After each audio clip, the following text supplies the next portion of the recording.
Fala pessoal, hoje nós vamos avançar na matéria falando agora sobre a PEA, População Economicamente Ativa. População economicamente ativa é aquela que está mais contribuindo para a economia brasileira, para a economia, está mais contribuindo ali com impostos e não está também recebendo tantos investimentos assim do governo. Aquele papo que a gente está falando sobre taxa de dependência, né? Nós vamos falar sobre ela hoje. Lembrar que é muito importante para o Enem, uma das matérias que mais caem também na prova. E está muito ligado a essa relação entre população, trabalho e produção. Por isso a importância dela. Entra no mundo do trabalho, entra na questão da produção, dos recursos naturais, da transformação da indústria. Ou seja, está muito conectada com outras disciplinas também. Hoje nós vamos ver então o que é a PEA e outros desdobramentos sobre o assunto. Tá joia? Vamos lá então, pessoal. O que é a população economicamente ativa? O que é? Dentro da população em idade ativa, a chamada PIA, que seria o quê? Aquela população que está entre 15 anos ou mais, dentro dessa população é subdividida entre a PEA e os desalentados. Desalentado, gente, é aquela população que na tradução seria a população que desistiu, mais ou menos isso. Que é a população que não estuda nem trabalha, não está se qualificando, também não está procurando emprego. E já a população economicamente ativa seria todas as outras pessoas, que é as pessoas ocupadas, estão trabalhando, são assalariados ou autônomos. E aí dentro desses ocupados, tanto na formalidade ou na informalidade, trabalho formal é aquele que está registrado, está regularizado com o governo, e aqueles informais que não estão. E também inclui na PEA os desocupados. Os desocupados, é estranho falar isso, né, que eles estão, que isso faz parte da população economicamente ativa, mas o que é a população desocupada? É aquela que está apta a trabalhar. É aquela que está procurando emprego pelo menos no mínimo há 3 meses atrás. Pelo menos há 3 meses que essa pessoa está procurando emprego, ela é considerada desocupada, ou que está se qualificando, fazendo algo para procurar emprego, procurando se ocupar. Isso daí também faz parte também da população economicamente ativa. E como eu já disse, é muito importante a gente falar sobre ela, porque também é aquela que mais contribui para a economia do país. A população economicamente ativa é dividida em setores produtivos. Você já deve ter ouvido falar sobre isso, que é o setor primário. Esse setor primário é ligado à extração. A extração é aquele que extrai recursos da natureza. É aquele primeiro momento da cadeia produtiva que se extrai o recurso. Então é a população que está ocupada na agropecuária, na extração de madeira, no agroextrativismo, na pesca, na mineração, ou seja, aquele primeiro contato com os recursos naturais para sua extração e um mínimo beneficiamento. Tá? Depois disso, tem o setor secundário. Esse setor secundário é o da transformação. Transforma a matéria-prima, essa matéria-prima que já foi extraída, em outros produtos. Provavelmente ali, né, passando por uma indústria. Pode ser por uma indústria mais apurada ou uma indústria também mais de base, nós vamos ver daqui a pouco. E também tem o setor terciário. O setor terciário é aquele da comercialização desses produtos e também da prestação de serviços que envolve, né, a cadeia produtiva como um todo. Comercializa produtos e presta serviços ao consumidor. Ainda, alguns autores já podem falar sobre o setor quaternário, mas ele ainda não é tão assim aceito. Mas se pode dizer que existe esse setor quaternário quando se trata do setor da inovação e da pesquisa. Seria um setor dentro ali do setor secundário, do setor terciário, que está ligado mais à alta tecnologia, que desenvolve software, que faz pesquisas, novas tecnologias, aplicativos. Algumas pessoas já falam que é o setor quaternário, outras pessoas falam que não. Isso daí pode estar envolvido a uma indústria de tecnologia ou a um tipo de prestação de serviço.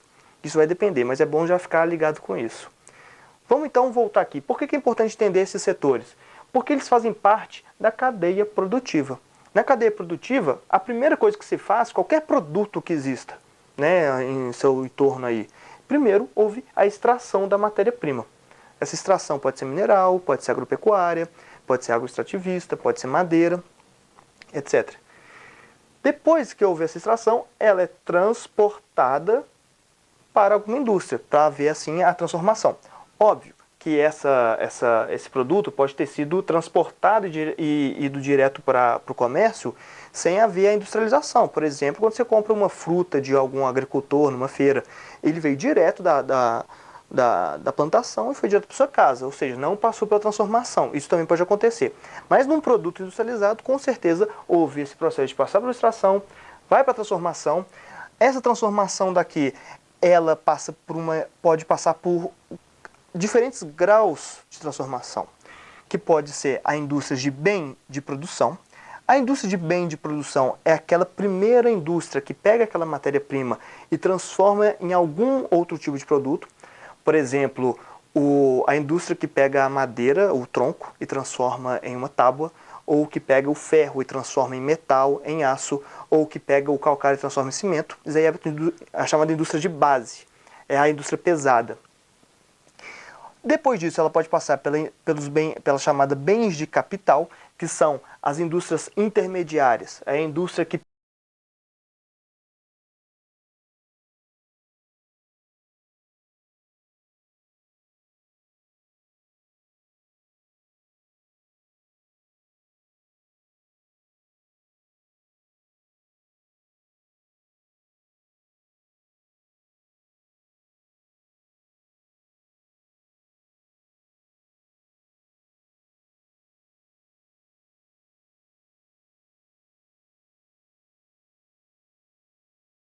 relacionar o meio rural com o setor primário e só. Sim, verdade, o setor primário está muito ligado à zona rural. Mas na zona rural não só há ocupação do setor primário. Cada vez mais o rural está envolvido com o setor terciário de prestação de serviços, visto que está se complexificando a economia do meio rural, principalmente ali ligado ao turismo, ligado a atividades ditas urbanas no rural. Nós vamos falar disso mais para frente, mas é bom ficar esperto com isso para evitar esse equívoco, essa ligação, essa associação direta que a gente faz sem muita reflexão sobre o assunto. Pois bem, gente, hoje qual que é o resultado dessa evolução, dessa divisão? Em 2001, o que nós temos aí é o setor terciário com mais da metade da população brasileira ocupada. Temos 20%, 23% no setor secundário e essa mesma quantidade no setor primário. O que nós temos então é uma diminuição forte do setor primário e um crescimento grande do setor terciário. Quais são as consequências disso, né? Bom, primeiro, o que nós já constatamos aqui, há uma migração do setor primário para o secundário e terciário. O setor que mais cresceu é o terciário, principalmente nas grandes cidades, nas metrópoles, onde houve essa concentração de migração na história, né, brasileira. E a consequência maior disso daí é a hipertrofia do setor terciário. Hipertrofia do setor terciário significa o quê? Muitas pessoas vindo para esse setor e esse setor não demandando tanta serviços assim. Então, por isso que se fala dessa hipertrofia. E as consequências da hipertrofia do setor terciário é, principalmente, trabalho informal e o desemprego. Trabalho informal, pessoal, por que isso pode ser dado como uma consequência e até às vezes ruim, uma consequência não tão boa? Porque o trabalho informal é aquele que não está assistido por leis, não está assegurado pelo governo. Vamos pegar um exemplo aqui mais recente e bem pertinente. Trabalho de empregada doméstica. Esse trabalho daí é uma das profissões mais antigas do mundo. Né? Sempre houve ali, no processo de divisão social do trabalho, a empregada doméstica. Esse trabalho, até pouco tempo atrás, não era regularizado, não era regulamentado. Isso significa o quê? Que até então, todo o trabalho de empregada doméstica era informal. Não se tinha leis que assegurassem os direitos, algumas contribuições. Isso gerava o quê? Uma certa vulnerabilidade dessas pessoas no mercado. Não tinham direitos trabalhistas envolvidos. E só agora com a regularização que há o começo aí da inserção de direitos, férias, FGTS licença maternidade, entre outros tantos. E aí sim começa a ser uma profissão mais regularizada, mais assegurada. E o desemprego, gente, todo mundo sabe, né? O desemprego retira a possibilidade de geração de renda das famílias, isso pode gerar mais pobreza, isso gera muita vulnerabilidade social. E é sobre o desemprego agora que nós vamos falar um pouco para a gente poder entrar um pouco, para a gente poder saber que ele é um pouco mais complexo do que imagina. Desemprego, como todo mundo sabe, é pessoas que não estão empregadas. pessoas que não estão ocupadas em nenhuma atividade. E isso daí tem crescido muito ultimamente. Vamos ver aqui, gente, esse gráfico aqui em cima. Desemprego no Brasil de 2002 a 2016. O que a gente vê é que em 2003 havia ali 12 milhões de desempregados e esse número foi reduzindo drasticamente até 2014 ter 5,5 milhões. Foi o momento que o Brasil viveu sua melhor economia, em que havia mais pessoas empregadas, menos pessoas desempregadas, melhor dizendo. E aí, depois disso, o número começou a aumentar, né? Veio aí uma crise e tal. Agora, mesmo numa situação muito favorável para a criação de emprego, em 2014, quando a gente já tinha aí criação de emprego, economia ativa e tudo mais, nós tínhamos ainda aí 5 milhões de desempregados, 5,5 milhões de empregados. Por que ainda existia desemprego, mesmo numa situação de economia favorável? E por que essa taxa de desemprego sempre vai existir? Por que ela sempre fica variando? Por que de repente ela cresce? Isso daí tem a ver com dois tipos de desemprego que existe. O desemprego estrutural e o desemprego conjuntural. Antes disso, vamos pensar, o que é o mercado de trabalho? Bom, o mercado de trabalho, gente, é onde você consegue vender a sua força de trabalho. Nela, para você entrar nesse mercado de trabalho, você precisa ter uma qualificação. Essa qualificação daí pode ser desde da mais básica, o simples fato de você ser alfabetizado, ou você saber fazer alguma atividade, ou até mesmo aquela que você tem ali um ensino fundamental, médio, superior, ou até mesmo aquelas que vão mais tempo de estudo, por exemplo, um curso, uma pós-graduação, alguma atividade aí que você faz para ganhar experiência, para aumentar o seu currículo. Tudo isso aí pode se chamar de qualificação. Para entrar no mercado de trabalho, então, você precisa ter qualificação. E aí você consegue entrar. O que acontece no mercado de trabalho, o que expulsa as pessoas do mercado de trabalho é a automatização, principalmente. Algumas atividades começam a ser mecanizadas, automatizadas, e aí já não precisa mais dessas pessoas. Isso daqui é um equilíbrio. O desemprego estrutural, ou seja, que faz parte da estrutura do mercado de trabalho, da nossa economia, é o quê? Esse equilíbrio entre pessoas qualificadas, se qualificando para entrar no mercado de trabalho, essas pessoas que vão sendo desempregadas pela automatização.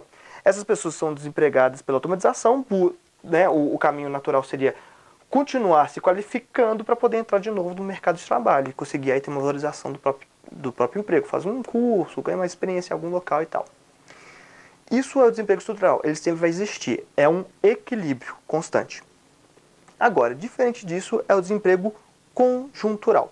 Conjuntural vem de conjuntos de fatores, de conjuntos de fenômenos que acontecem que criam uma crise financeira. Por exemplo, uma crise financeira ou algum desequilíbrio econômico que acontece no país. Que vai fazer o quê?